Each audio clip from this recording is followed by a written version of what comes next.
Not a bit, doctor. Stay where you are. I am lost without my Boswell. And this promises to be interesting. It would be a pity to miss it. But your client, never mind him. I may want your help, and so may he. Here he comes. Sit down in that armchair, doctor, and give us your best attention. A slow and heavy step, which had been heard upon the stairs and in the passage, paused immediately outside the door. Then there was a loud and authoritative tap. "Come in," said Holmes. A man entered who could hardly have been less than 6 feet 6 inches in height, with the chest and limbs of a Hercules. His dress was rich with a richness which would, in England, be looked upon as akin to bad taste. Heavy bands of astrakhan were slashed across the sleeves and fronts of his double-breasted coat, while the deep blue cloak which was thrown over his shoulders was lined with flame-colored silk and secured at the neck with a brooch which consisted of a single flaming barrel. Boots which extended halfway up his calves, and which were trimmed at the tops with rich brown fur, completed the impression of barbaric opulence which was suggested by his whole appearance.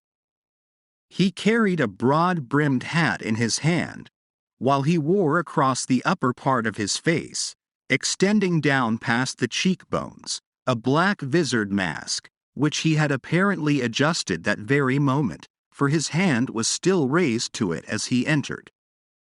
From the lower part of the face he appeared to be a man of strong character, with a thick, hanging lip, and a long, straight chin suggestive of resolution pushed to the length of obstinacy.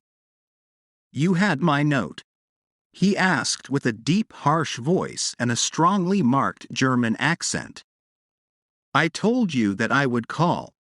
He looked from one to the other of us, as if uncertain which to address. "Pray take a seat," said Holmes.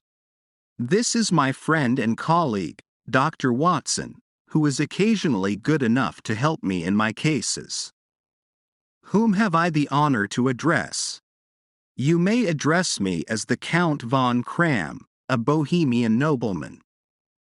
I understand that this gentleman, your friend, is a man of honor and discretion, whom I may trust with a matter of the most extreme importance.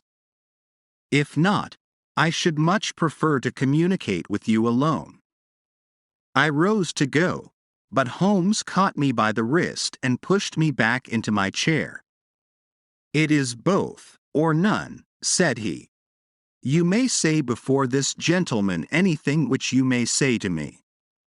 The Count shrugged his broad shoulders.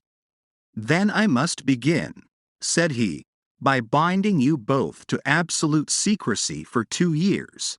At the end of that time the matter will be of no importance. At present it is not too much to say that it is of such weight it may have an influence upon European history." "I promise," said Holmes. "And I,"